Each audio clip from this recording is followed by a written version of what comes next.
Amigos de Prensa Libre, muy buena tarde. En este 2 de noviembre me encuentro en las afueras de Catedral Metropolitana, pero específicamente en la parte trasera de este templo bicentenario. Me acompaña en esta oportunidad Ricardo Mendoza, criminalista e investigador, y Jorge Disley, investigador y conocedor de temas eclesiásticos. Y lo que hoy nos reúne en este lugar es porque por única vez en el año se abren las puertas de las criptas de Catedral. Bienvenido, si nos pudiera comentar y ahondar sobre este tema para iniciar este recorrido a través de Facebook Live de Prensa Libre. Muy bien, acá estamos en el Sagrario, ¿verdad? Al lado de atrás de la Catedral Metropolitana. Fue lo primero que se empezó a construir de la catedral, ya que esto hace un cimiento, una especie de cuña para que sostenga lo que es la catedral. ¿Desde cuándo se abren las criptas? Porque tengo entendido que hubo un periodo en que estuvieron cerradas al público. Prácticamente se abren solo los primero y segundo día de mes de noviembre, y tuvo un tiempo que se estuvo en receso, en el cual por razones propiamente de acá del clérigo fue que las habían cerrado, ¿verdad? Fue aproximadamente en los años 60, si no mal estoy. Bueno, pues iniciaremos el recorrido precisamente por las criptas de Catedral, agradeciendo el apoyo de las autoridades y la administración de este lugar. En cámaras me acompaña Juan Carlos Rivera, y para empezar a platicar un poquito con Jorge Disley, me gustaría que me comentara, por favor, Jorge. Muy buenas tardes para los amigos de Prensa Libre a través de la fanpage de Prensa Libre. Consultarle. Acá yacen los restos de varios sacerdotes, obispos, pero también presidentes. Coméntenos un poco de la historia de este lugar.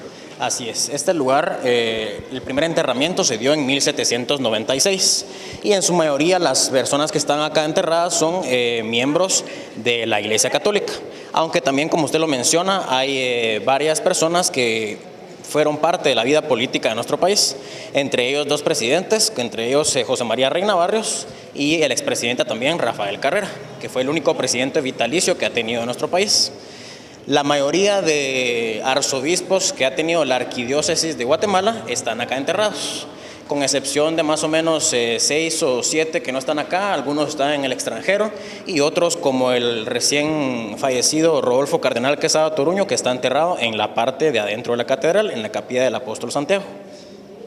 ¿Aproximadamente cuántos cuerpos yacen en este lugar? Tal vez habrán aproximadamente 50. Hay algunos que incluso no están reconocidos, no tienen lápida y no se sabe quiénes son las personas que están en ese lugar, pero sí aproximadamente distinguidos y con su respectiva lápida, unos 50 o entre 50 y 70 tal vez diría yo. Una de las preguntas que desde ya nos llegan a través de la fanpage es el por qué. Preguntan usuarios de por qué se abre únicamente en estos 2 días. Bien, acá el 1 y el 2 de noviembre la Iglesia Católica celebra primero el Día de Todos los Santos, el 1 de noviembre, y el Día de los Fieles Difuntos, el 2 de noviembre. Y tal vez solo estos días se hace por el lugar, que es bastante místico y muy cerrado, y tal vez no hay personas que estén resguardándolo todos los días. Anteriormente también se abría el 26 de abril, que es el aniversario de muerte de Monseñor Juan José Gerardi, pero él también fue trasladado hacia adentro de la Catedral Metropolitana junto con Monseñor Próspero Penados del Barrio. Ellos están ahora en la capilla de San Sebastián. Muchas gracias. Y para ahondar en detalles, los nichos, ¿de qué fechas datan? Como le menciono, el más antiguo es de 1796, el que fue enterrado acá. En esta primera sala que nos encontramos hay otra, entre las que están allá entre las lápidas grises, que tiene fecha de 1792, pero esto ya estamos hablando de un traslado que se dio hacia este lugar, pues este lugar estuvo listo hasta 1796, y la persona que está acá, que tiene fecha en 1792, fue un traslado de la anterior catedral provisional, que fue el templo de Santa Rosa actualmente. Ahí se empezó a funcionar la Catedral Metropolitana cuando no estuvo lista todavía esta. Entonces ya cuando estuvo listo acá para recibir enterramientos, ya fue trasladada esta persona. Perfecto. Y para las personas que nos consultan, realizamos un recorrido por las criptas de la Catedral Metropolitana de Guatemala en este 2 de noviembre, fecha que se ha convertido en emblemática, ya que por única vez en el año las criptas abren las puertas al público. El resto del año se mantiene completamente cerrada y nos encontramos por llamarlo de alguna forma, en el ala 2 de las criptas. Con nosotros se encuentra Ricardo Mendoza, criminalista e investigador. Coméntenos acerca de esta área. Acá la tumba que tiene más relevancia es la del general José María Reina Barrios. Él fue presidente de la República de 1892 a 1898. Fue el primer magnicidio que se cometió acá en la ciudad de Guatemala. Esto ocurrió en la Quinta Avenida, aproximadamente entre 9ª y 8ª calle. Él es llamado el hombre de los 8, ya que él, siendo presidente, fue asesinado un 8 de febrero de 1898 a las 8 de la noche frente a la casa número 8 con un revólver calibre 38. Entonces de ahí se le derivan de que es el hombre de los 8. Él fue muerto por Edgar Solinger, ¿verdad? Queriendo vengar la muerte de su patrón, que era de apellido Aparicio, en Xela, ¿verdad? Que sufrió un fusilamiento, ¿verdad? Y se supone que José María Reina Barrios mandó un telegrama para que pararan el fusilamiento y siguió, ¿verdad?, por Manuel Estrada Cabrera, y fue víctima de eso. La verdad es que las historias, pues cada lápida narra una historia seguramente. Para las personas que recién se unen a esta transmisión, nos encontramos realizando un recorrido por las criptas de la Catedral Metropolitana y hay algo que me llama la atención.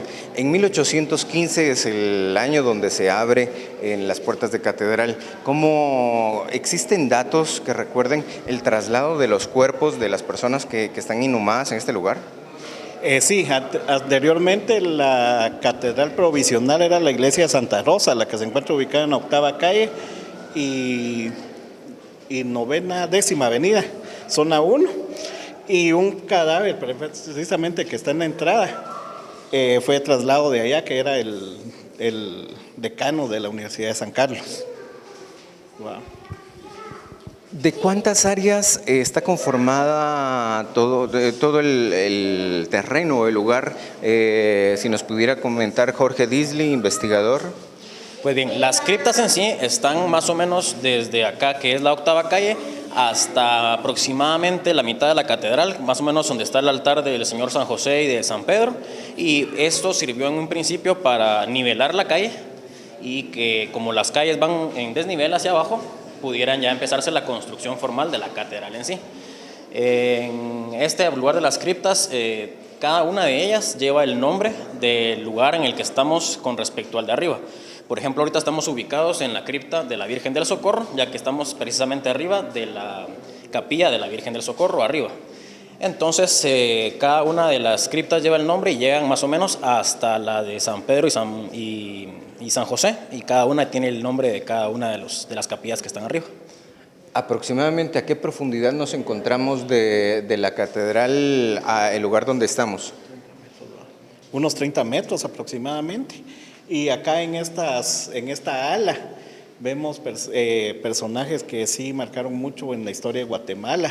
Por ejemplo, allá está Ascensión Carrera de Cle. Ella era la hija de Rafael Carrera. Arriba, no tiene lápida, pero está Petrona García, la esposa de Rafael Carrera. No le pusieron lápida porque ella murió ella falleció de cólera morbus. Entonces esa era una enfermedad terminal y que tenía demasiado contagio, por lo tanto no le pusieron lápida acá, pero ella se encuentra aquí. También podemos encontrar de que está Domingo Juaros, mucha historia de la que él transmitió, es lo que José Milla utilizó para hacer sus relatos en sus libros. Algo que me parecía curioso es de que en los primeros nichos o en las primeras lápidas que encontramos daba la impresión de que únicamente estaban enterrados hombres, pero me doy cuenta de que hay mujeres. Como aproximadamente la cantidad de cuerpos de mujeres que están inhumados en este lugar. Son pocas, me atrevería a decir que no pasan de unos 10 tal vez, sin mucho. En un principio se mira el cambio de las lápidas que son pintadas a otras que son de mármol.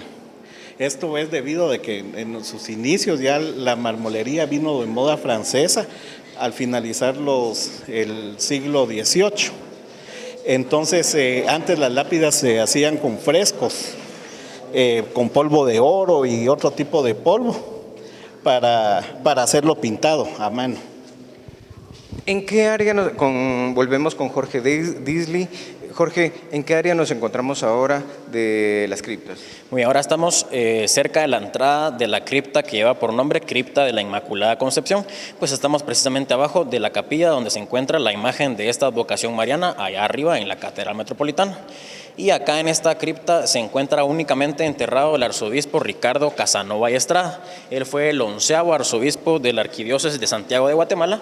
Y un dato curioso que podemos mencionar de él es que gracias a él fue que José María Reina Barrios, el expresidente, está enterrado acá en este lugar. Y lo que sucedió fue que en tiempo del presidente Varías Bercián, este arzobispo, Ricardo Casanova, fue desterrado del país por problemas que tuvieron la política y la Iglesia Católica. Y fue precisamente cuando ya fue presidente el general José María Reina Barrios que le permitió a él regresar a Guatemala. Y en agradecimiento a esto, él le cede su lugar al presidente, pues cuando lo iban a enterrar a él, habían rumores de que iban a suceder revueltas y no iban a dejar enterrar al expresidente en paz, pues una buena parte de la población estaban descontento con su gobierno. En algunos textos se menciona que hay algunos restos mortales que no tienen, como mencionábamos hace un momento, lápida o que no están identificados. En este lugar, un cuerpo nada más está inhumado. ¿En esta cripta? ¿En esta cripta? Sí, en esta cripta solo Ricardo Casanova Estrada. Es una cripta únicamente para él. Gracias. Es bastante pequeña, por eso sí, solo él. Parece un tanto curioso, ya debido a que hay otras áreas de las criptas que están con iluminación, ya sea natural o artificial, pero el por qué esta cripta está únicamente iluminada con velas, Ricardo. Eso es para darle el sentimiento de lo que es el Día de Muertos, ¿verdad? No es algo tan simbólico propio de las criptas, sino que es para darle el matiz que se merece. Algo que ya empezamos a sentir pues, precisamente es que cambia el ambiente en cuanto al oxígeno. Los respiraderos de este lugar, ¿de cuántos respiraderos constaba las criptas? Tenía únicamente 2. Uno de ellos daba directamente hacia el patio del sagrario. Tenía aproximadamente 5 metros y servía precisamente de respiradero, de ventilación y de iluminación. Pero con los terremotos se fue tapando podríamos decir como túnel, que era el que por medio del cual entraba iluminación y también servía de ventilación. Pero solo eran 2 que están al fondo, uno por allá y otro por allá. Dentro de los datos que usted menciona y dentro de los datos históricos está el terremoto de 1977. Un terremoto que destruyó buena parte de la capital guatemalteca, pero ¿qué tanto destruyó en ese entonces las criptas de catedral? Pues acá el daño no fue tanto, sí se cayeron algunos escombros y se pudieron recuperar. Hablando de criptas y en este Día Especial de los Muertos, podemos mencionar también las criptas de la Merced, en la parroquia de la Merced. Esas sí se derrumbaron en un gran porcentaje, igual la de San Francisco. Las de la Merced se pudieron recuperar en una buena parte y encontraron unas como momias, por eso le dicen las criptas de las momias, porque ahí sí encontraron unas momias, pero la mayoría de las criptas de la Merced están soterradas, al igual que las de San Francisco, pero estas sí no tuvieron tanto daño, por eso sí las podemos ver en su totalidad todavía. Para poder explicarle un poquito a las personas que a través del Facebook Live de Prensa Libre nos están siguiendo, y agradecemos los comentarios que nos están brindando, así como las reacciones de me gusta de esta transmisión, quisiéramos preguntarle a don Ricardo Mendoza. 1977 marcó una época pues bastante dolorosa para el país. ¿Durante cuánto tiempo estuvo cerrado este lugar? 1976 no sufrió mucho cambio, no sufrió mucho daño la estructura de la catedral, sino que el daño lo sufrió con los terremotos de 1917 y 18, que todavía se miran vestigios de lo que se cayó de la fachada de la catedral y fue restaurada Al pasar de los años, se tardó como 10 años en volver a ser restaurada prácticamente la catedral, y hay un salón allá al fondo donde se oficializaban las misas en ausencia de la catedral. Y acá precisamente vemos uno de los lugares donde está inhumado una persona. ¿Podría indicarnos quién está inhumado en este lugar? Exactamente, es el prelado Francisco de Paula García Peláez. Era un historiador. Él era la persona acá en Guatemala que tenemos más cercana que ha estado al Papa, ¿verdad? Él era su asistente, él era prelado en la cocina. Miramos acá un catafalco. Este catafalco eran de los que se ponían acá arriba en lo que era el pudridero, en el cual podrían los cadáveres para deshidratarlos con cal y hacerlos más compactos que pudieran caber en ese catafalco que miramos ahí. Qué interesante dato. ¿Y los cuerpos están completos luego de que conocimos de que fueron trasladados de un lugar a otro? Sí, están completos, únicamente compactados, ¿verdad? Así, doblados para que pudieran caber en esos. ¿El material con el que fue construido? Mármol de Carrara. Mármol de Carrara. De Italia, exactamente. Bueno, pues agradecemos los comentarios que nos están dejando. Ya en este lugar, pues una fuerte cantidad de personas se dan cita para poder observar las criptas de Catedral Metropolitana, las mismas que se abren únicamente una vez al año y pues hace un momento hacíamos la observación de que el terremoto del 4 de febrero de 1976 curiosamente no dañó este lugar, el cual se mantiene intacto, se mantuvo cerrado, sí, por algún tiempo.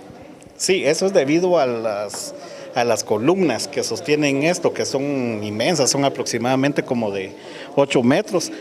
Acá estamos viendo el salón donde se oficializó la primera misa, acá por parte del sagrario, y es en este mismo salón se oficializaron las misas posteriores cuando se derrumbó la catedral y se había quedado sin la capilla. Entonces acá era donde celebraban las misas en ese tiempo de los terremotos del 17 y 18. Gracias. Volvemos nuevamente con Jorge Disley. ¿En qué parte nos encontramos ahora de las criptas? Ahorita estamos justo debajo de la nave central. Entonces acá, como les comentaba Ricardo, se oficiaron las primeras misas, pues fue el primer lugar en estar terminado de estas criptas y de todo el complejo catedralicio. Y posiblemente tienen noticias de que van a volver a oficiar misas acá en recuerdo a cómo se hacía antes, incluso en latín, como se oficiaba antes la misa. Algunos detalles curiosos que existan de este lugar debido a que, pues usted mencionaba, es el primer lugar donde se oficiaron misas. Pues no hay ningún detalle en específico, sino que solo que era el lugar que fue terminado primero y por eso se realizaban estas primeras misas. Perfecto. Para recordarnos un poco y hacer referencia al lugar, ¿en dónde nos encontramos en este momento haciendo relación de la Catedral Metropolitana? Ahorita estamos justo debajo de la nave central. ¿Y este lugar donde estamos ahora, qué es? Porque dice aquí, se ruega por favor no pasar. Sí, acá es precisamente uno de los respiraderos que les comentaba, que como podemos ver pareciera que es un túnel, pero no. Existían incluso mitos de que en las catacumbas habían túneles que conectaban a todas las iglesias de Guatemala, pero no, este es el único que pareciera túnel, pero es un respiradero y también entraba ventilación, y este va a dar al patio del sagrario, pero con los terremotos ahí sí cayeron bastantes escombros y se cerró. Los únicos túneles que sí tenemos en la ciudad de Guatemala son los que van del Palacio Nacional a la Casa Presidencial. Incluso decían que habían otros más que también iban del Palacio a la Catedral, pero no, esos eran los únicos túneles, es el de la Casa Presidencial al Palacio Nacional. El ingreso a esta área está restringido por ahora, pero ¿alguien ha entrado y ha verificado hasta dónde termina? Posiblemente sí, pero no han hecho algún estudio arqueológico estricto o formal para ver qué pudieran encontrar ahí, sino que incluso podría ser algo peligroso seguir caminando hacia allá por lo débil que está el lugar, el espacio. Volvemos nuevamente con don Ricardo Mendoza. Ricardo, algo que mencionábamos hace unos instantes eran los subterráneos que pudieran existir en la ciudad de Guatemala. Nos encontramos precisamente en uno, en la Catedral Metropolitana, pero se menciona también de los famosos subterráneos del Palacio Nacional y que conectan precisamente a Casa Presidencial. ¿Qué nos puede comentar de eso? Es el único que se tiene conocimiento que existe, el que comunica de Casa Presidencial al Palacio Nacional. Inclusive ahí fue donde se cometió el magnicidio de Castillo Armas, ¿verdad? En el año 1957. Es el único, dicen que había uno que sí conectaba de Catedral al Palacio, pero se quedó únicamente en mito.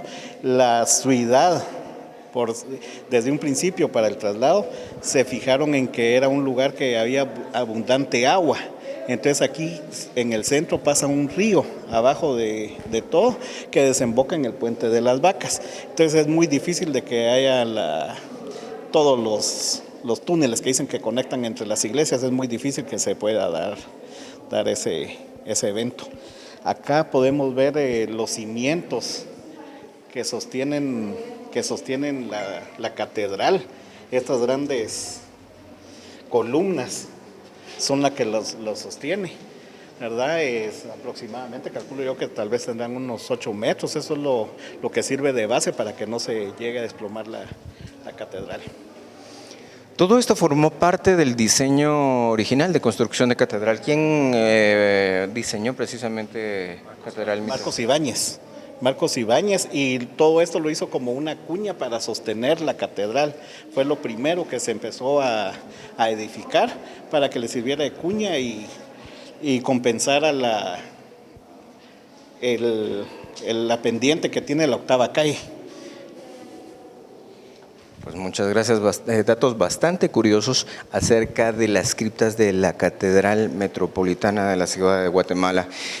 Un lugar bastante curioso que únicamente se abre las puertas al público este 1 y 2 de noviembre, y en Prensa Libre les llevamos a ustedes pues precisamente detalles de cómo se encuentra este lugar.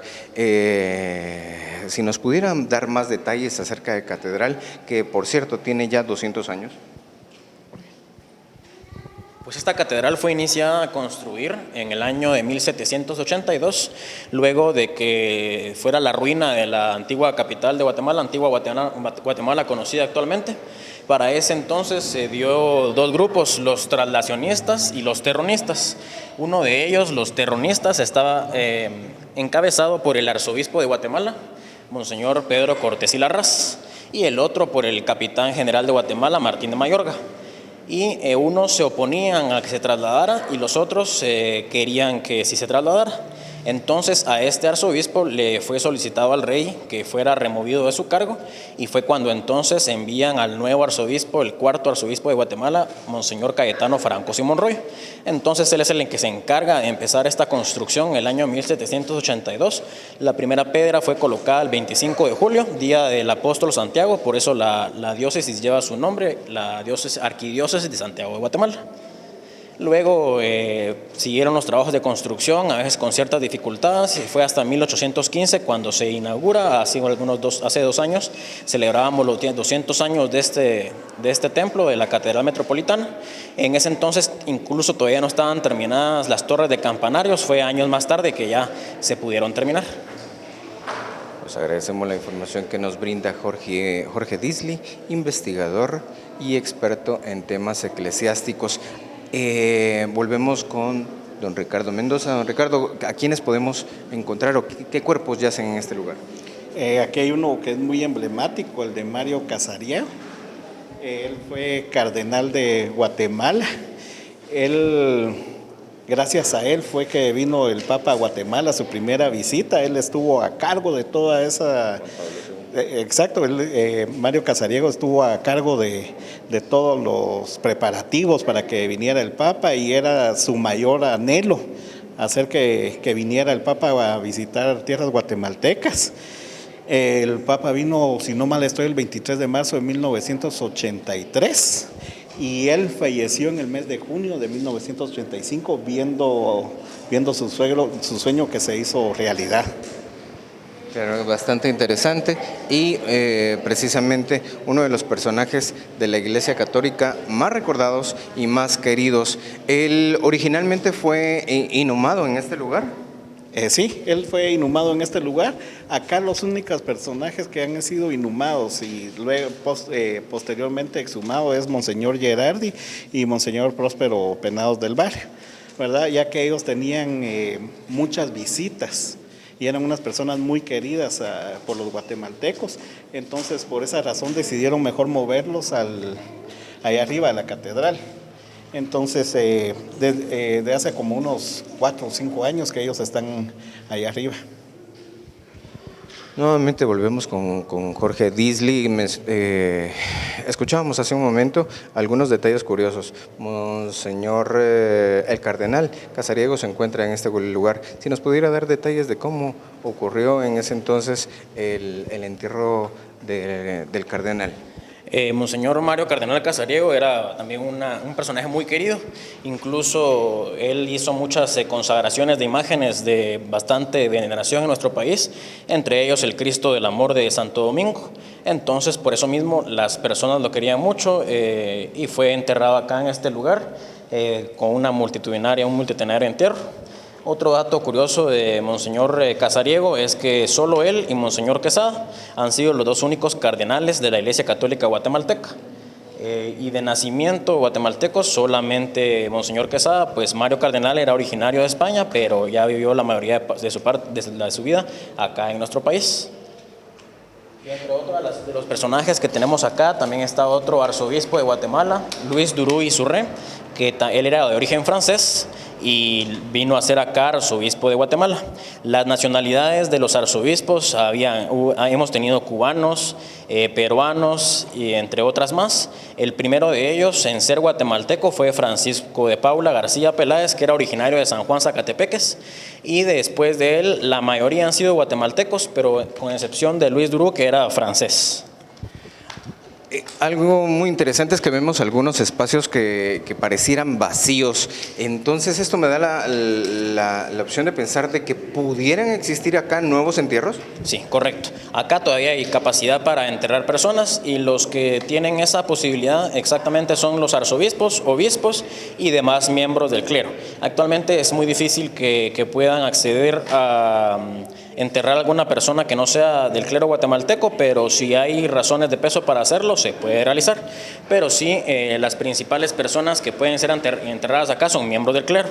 Algo curioso también es que Monseñor Quesada, cuando él falleció, cuando estaba ya algo grande, mencionó que él no quería ser enterrado en las criptas de catedral, pues acá, como les hemos mencionado, solo abren el 1 y el 2 de noviembre, y él decía, ¿ahí quién me va a ir a ver? Entonces fue por eso que él decidió que lo enterraran allá en la capilla del Apóstol Santiago, y fue posterior a esto que ya también trasladaron a Monseñor Próspero Penados y a Monseñor Gerardi allá arriba, porque es más fácil que los puedan visitar las personas. Jorge, ¿en qué área nos encontramos ahora? Ahorita ya estamos cerca de la última parte de las criptas, y en este lugar al que vamos a ingresar tenemos otros personajes de la vida política guatemalteca y también personajes de la vida religiosa.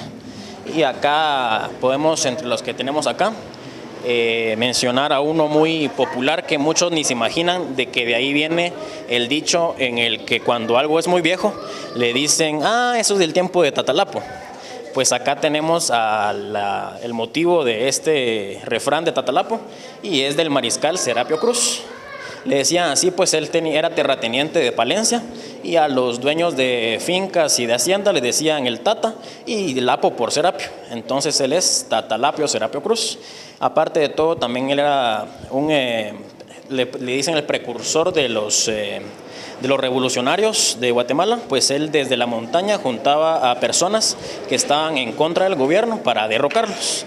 Lastimosamente él recibió una herida en una pierna y al tratar de huir lo capturaron, y los que querían que él fuera muerto por sus revueltas le pedían su cabeza para cuando ya lo tuvieron atrapado, y así fue, lo decapitaron posteriormente a asesinarlo, y trajeron su cabeza ya acá a la ciudad capital. Fue colocado en una pica y fue expuesta en plena plaza central, como de manera en amedrentar a la población de que quien se animara a hacer nuevamente algo parecido, igual suerte iba a correr que la suerte que tuvo Serapio Cruz. Dentro de los nichos que observamos es de los pocos donde se puede observar alguna fotografía que recuerda a una de las personas que yacen en este lugar. ¿Qué otros detalles recordamos de Serapio Cruz, don Ricardo? Pues únicamente que se sublevó en contra del gobierno de José Vicente Serna, ¿verdad? Y fue el primer guerrillero prácticamente que hubo acá en Guatemala, que andaba huyendo por las montañas y mandó a pedir una prueba de su captura con unos soldados y trajeron la cabeza de él, ¿verdad? Que la pusieron en Apica, en exposición en la Plaza Central. Por allá podemos ver la tumba de Rafael Carrera, ¿verdad? Él fue el primer presidente de la República de Guatemala. Él fue el que fundó la República de Guatemala un 21 de marzo de 1847. Él se proclamó como presidente vitalicio y así lo hizo hasta el día de su muerte. Gracias a él Guatemala es independiente. Ahora, ¿verdad? Ya es un país independiente porque de ahí nos independizamos ya prácticamente de España y de México. Mala fama le hicieron los liberales diciendo que él era un indígena, que era descalzo, que era una persona analfabeta, ¿va? Cosas que son totalmente falsas. Él sí era una persona instruida, sabía leer y escribir. Dicen que su firma era Raca Rarraca, pero en el Museo Nacional de Historia está su rúbrica original, está su letra. Él dominaba el idioma francés. Hasta la fecha, la West Point se tiene varias estrategias de él que utilizó para ganar, por ejemplo, la batalla de Lara. Todavía hasta la fecha la utilizan para hacer demostración de cómo es una buena estrategia, ¿verdad? Patton también se basó en la estrategia de él para la Segunda Guerra Mundial. ¿Qué otros personajes se encuentran en este lugar? Aquí ya estamos en la terminación. Está por último tenemos a Muñiz y Capirón, ¿verdad? Él fue el último eclesiástico que fue exiliado de Guatemala.